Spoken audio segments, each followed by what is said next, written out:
بسم اللہ الرحمن الرحیم۔ اللہ کے نام سے شروع جو بڑا مہربان نہایت رحم فرمانے والا ہے۔ ناظرین، آج ہم آپ کے سامنے محرم الحرام کی ان گھڑیوں میں ایک انتہائی بہترین سلسلہ سے ایک پروگرام آپ کے سامنے لے کر آئے ہیں۔ اس کا ٹائٹل ہے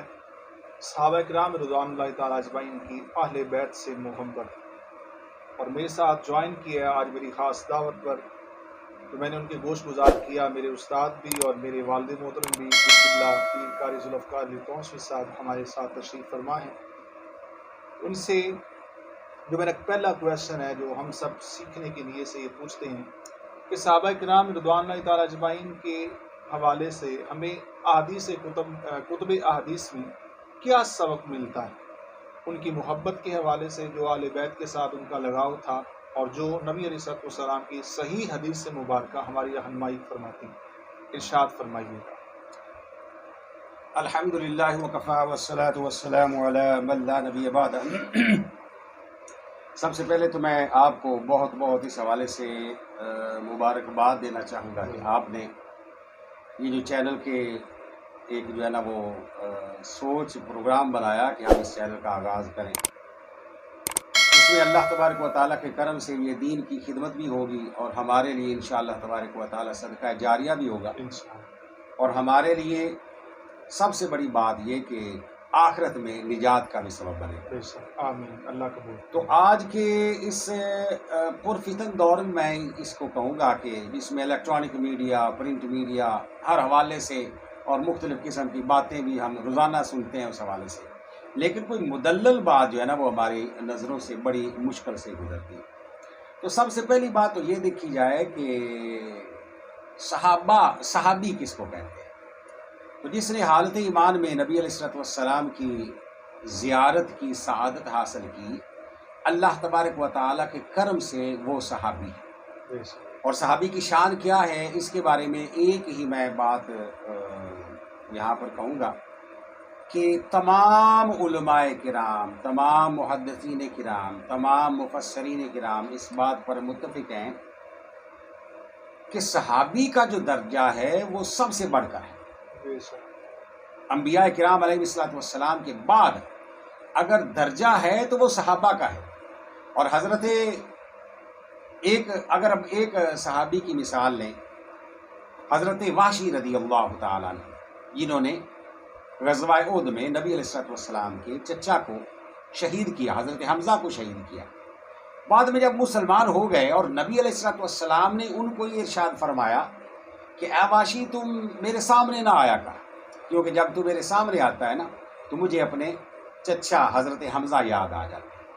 اب یہ صحابی، مفسرین کرام یہ کہتے ہیں کہ یہ صحابی جو ہیں ان کی قدر و منزلت اتنی ہے کہ حضرت اویس کرنی رضی اللہ تعالیٰ عنہ، ان کی شان کتنی بلند ہے، حضرت اویس کرنی رضی اللہ تعالیٰ عنہ حضرت وحشی رضی اللہ تعالیٰ عنہ کے پاؤں کے خاک کے برابر بھی نہیں ہے۔ یہ ہے صحابی کا درجہ۔ اب اس میں دیکھیں صحابہ کرام رضوان اللہ اجمعین کی شان کتنی بلند ہے، اور پھر صحابہ کرام، اور آج کا یہ جو موضوع ہے صحابہ کرام کی نظر میں اہل بیت،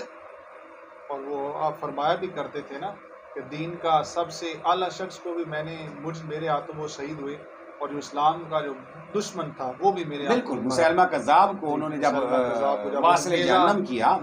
تو انہوں نے یہ بات کی تھی کہ اللہ تبارک و تعالیٰ کی حضور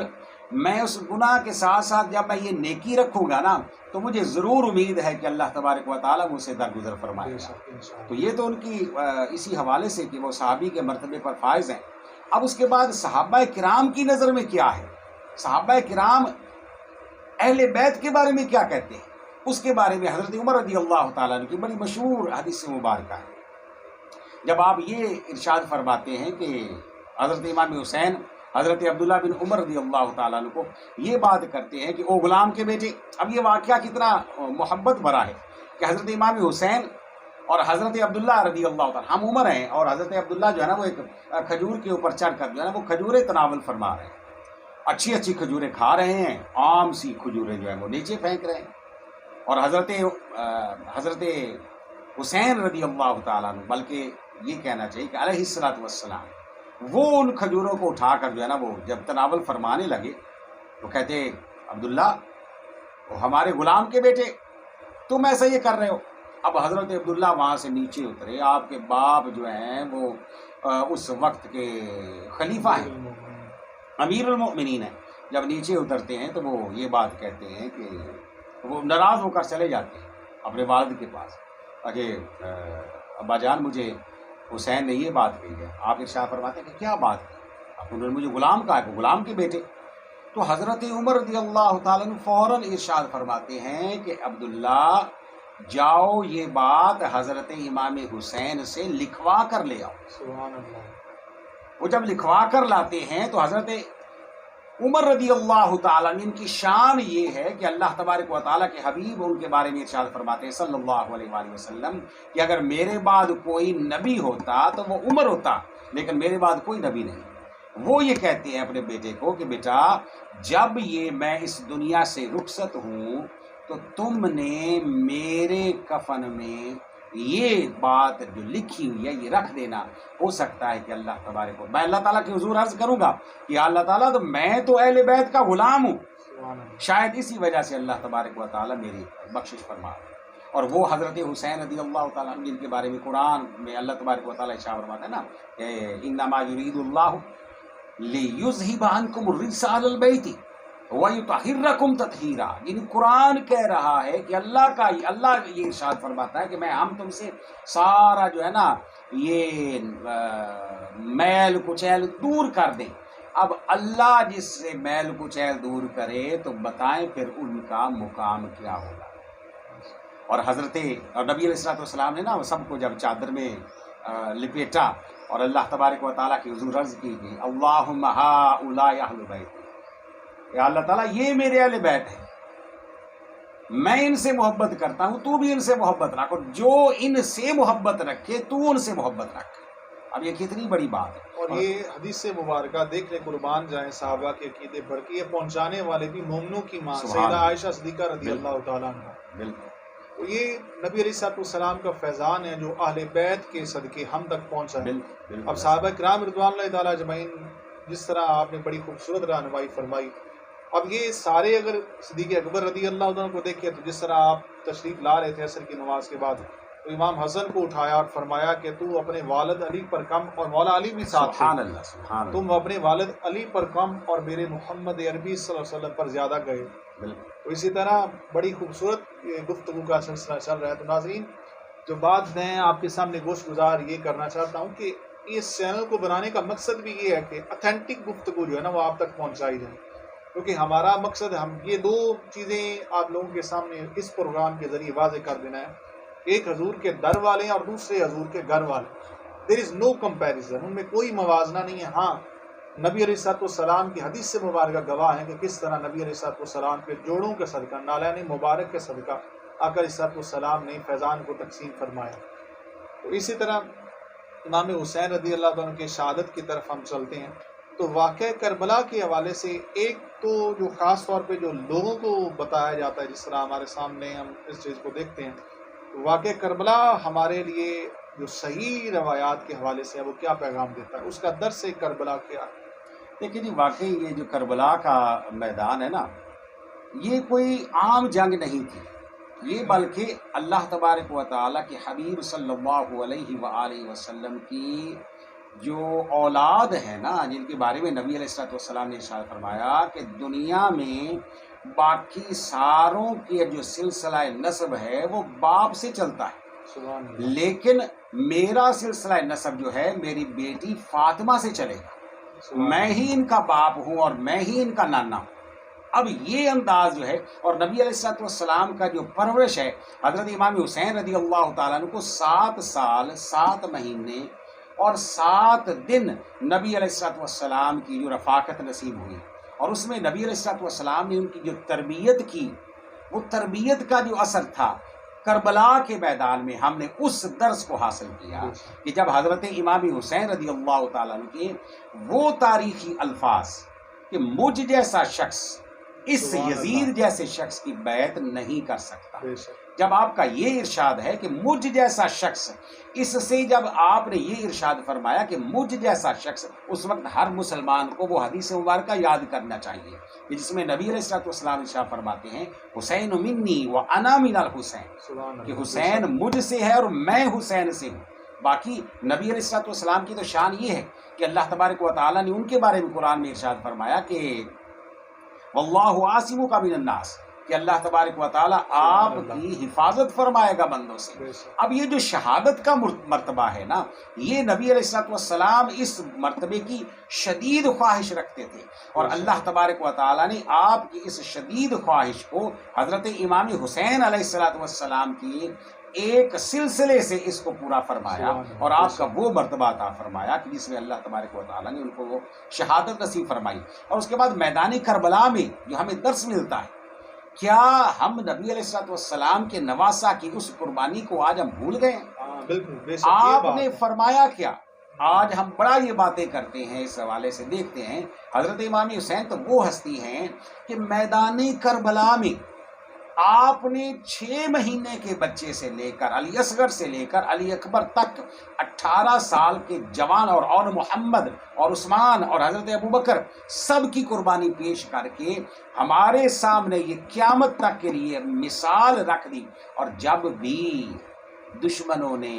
نبی علیہ السلام کی اہل بیت کے کسی فرد کو شہید کیا تو حضرت امام حسین امام عالی مقام،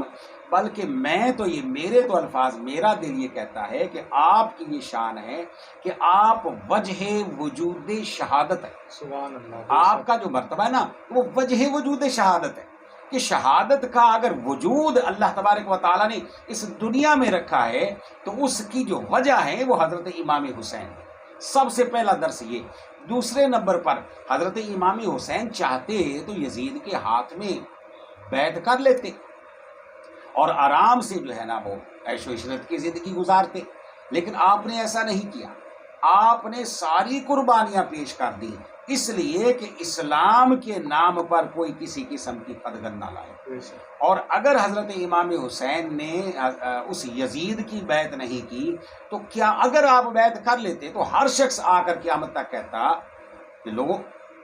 امام حسین نے جو بیعت کر لی تو پھر باقی تم کون ہوتے ہو نہ بیعت کرنے والے۔ نظریہ ضرورت کی بے خکنی اگر کی، نظریہ ضرورت کو اس دنیا سے ختم اگر کیا،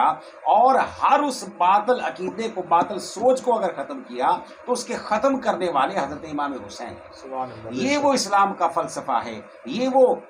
اس کا کربلا کا فلسفہ ہے جو نبی علیہ السلام کے نواسے نے اپنی جان دے کر یہ جو اسلام کو بچایا نا، یہ اسلام ایسے نہیں بچا۔ اسلام حضرت امام حسین کی قربانی سے بچا ہے، اہل بیت کی قربانی سے بچا ہے۔ اگر وہ بیعت کر لیتے تو پھر اسلام کا تو نام ہی نہ رہتا۔ اسی لیے آج اگر اسلام قائم ہے، اسلام کی بنیادیں ہیں، تو اس کی بنیادوں کی جو ہے نا، بنیادوں میں جو خون ہے وہ شہداء۔ اچھا، میں اس حوالے سے جو لازمی طور پہ ہمیں محرم الحرام کے حوالے سے جو ڈسکس کرنا چاہیے، جو ہمارے محراب و منبر سے جس چیز کی صدا بلند ہونی چاہیے، وہ یہ ہے کہ ہم لوگ جو ہے نا وہ امام حسن رضی اللہ تعالیٰ ان کے حوالے سے محرم الحرام میں، یا ہم نے عموماً طور پہ دیکھا ہے کہ لوگ بڑا جو ہے نا ان کا ذکر خیر کے حوالے سے تھوڑا سا محافل میں بھی اگر ہم دیکھیں تو ہمیں اس چیز کی لازمی طور پر نا ایک اشد ضرورت ہے کہ لوگوں کو امام حسن علیہ السلام کے حوالے سے بھی بتایا جائے، کیونکہ نبی علیہ السلام کا فرمانا کہ خلافت 30 سال ہے میرے بعد، اگر ہم حساب کتاب لگائیں تو اگر چند ماہ جو امام حسن علیہ السلام کے ہیں ان کو شامل کر کے پھر یہ 30 سال پورے ہوتے ہیں، اور اس حوالے سے آپ 5ویں خلیفہ ہیں، خلافت راشدہ کا جو اختتام وہ مولا حسن پہ ہوتی ہے۔ تو اس حوالے سے میں آپ سے ضرور چاہوں گا کہ آپ کچھ ارشادات فرمائیں امام حسن علیہ السلام کے حوالے سے، حدیث مبارکہ کی روح سے آپ کے فضائل۔ دیکھیں، سب سے پہلی بات تو یہ کہ حضرت حسن رضی اللہ تعالیٰ عنہ جب اس دنیا میں تشریف لائے تو نبی علیہ السلام حضرت فاطمہ زہرا رضی اللہ تعالیٰ عنہ کے گھر میں تشریف لائے تو آپ نے ارشاد فرمایا کہ بیٹے کو مجھے دے۔ جب دیا گیا،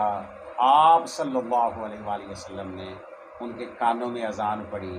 تکبیر کہی، اذان پڑھی، اور پھر اس کے بعد ان کا جب نام رکھنے کی باری آئی تو حضرت جبریل امین علیہ السلام بھی حاضر خدمت ہوئے، اور نبی علیہ السلام نے حضرت علی رضی اللہ تعالیٰ سے پوچھا کہ علی بیٹے کا نام کیا رکھا ہے؟ عرض کیا حضور میری کیا مجال کہ میں آپ کے ہوتے ہوئے خود نام رکھوں؟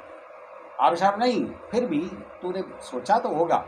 تو حضرت علی رضی اللہ تعالیٰ عرض کرتے ہیں کہ یا رسول اللہ صلی اللہ علیہ وسلم میرا ارادہ یہ ہے کہ ان کا نام میں حرب رکھوں۔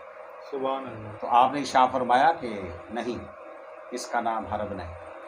حضرت جبریل امین اس وقت حاضر خدمت ہوئے اور عرض کرنے لگے کہ یا رسول اللہ صلی اللہ علیہ وآلہ وسلم، اللہ تبارک و تعالی یہ چاہتا ہے کہ اس کا نام حضرت ہارون علیہ السلام کی اولاد پر رکھا جائے۔ ارشاد فرمایا اس کا نام کیا، ان کی اولاد کا نام کیا تھا؟ عرض کیا کہ حضور شبر۔ ارشاد فرمایا کہ اس کا عربی میں کیا نام ہوگا؟ تو آپ کے حضور عرض کیا کہ حضور حسن۔ پھر نبی علیہ السلام نے حضرت حسن جو ہے نا وہ نام تجویز فرمایا، ارشاد فرمایا کہ اس کا نام حسن ہے۔ گویا یہ وہ شہزادے ہیں جن کا نام بھی اللہ نے رکھا۔ پسند فرمایا۔ یہ تو گھرانہ ہی نور کا ہے، یہ تو نبی علیہ السلام تو ہے عین نور، تیرا بچہ بچہ نور کا، تیرا سب گھرانہ، یہ تو تیرا سب گھرانہ نور کا، یہ تو وراء الورا ہستیاں ہیں۔ اور اس کے علاوہ حضرت حسن رضی اللہ تعالیٰ عنہ آپ کا جو ہے نا وہ تربیت نبی علیہ السلام نے فرمائی۔ اس کے بعد سب سے جو اہم بات ہے، جب نبی علیہ جب حضرت علی رضی اللہ تعالیٰ عنہ کا وصال ہوا اور آپ کو خلیفہ چنا گیا، 6 ماہ کے لیے آپ خلیفہ رہے، اس کے بعد میرے اور آپ کے آقا علیہ السلام نے ارشاد فرمایا کہ میرا یہ بیٹا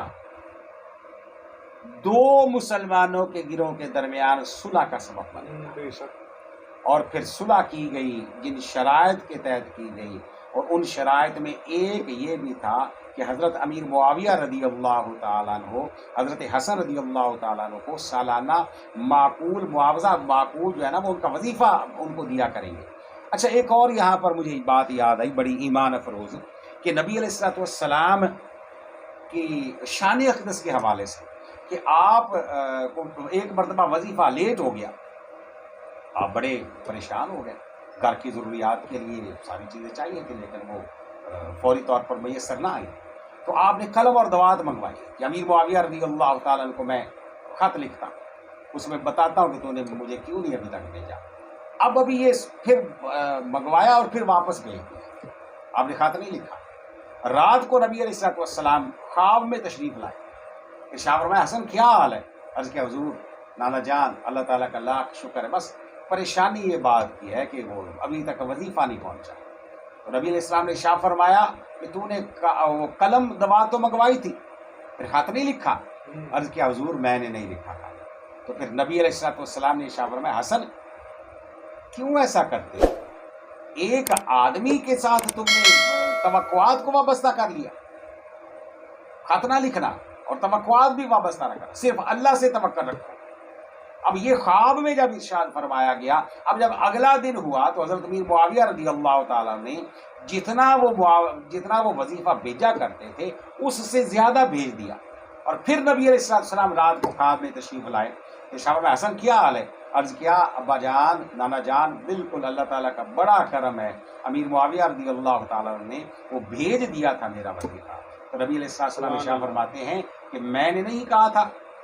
کہ توکل صرف اللہ تبارک و تعالیٰ پر رکھو۔ اب یہ وہ تربیت ہے جو نبی علیہ السلام نے حضرت حسن رضی اللہ تعالیٰ عنہ کی بھی کی، اور حسنین کریمین دونوں کی اللہ تبارک و تعالیٰ کے حبیب صلی اللہ علیہ وسلم نے ان کی جو ہے نا وہ تربیت فرمائی۔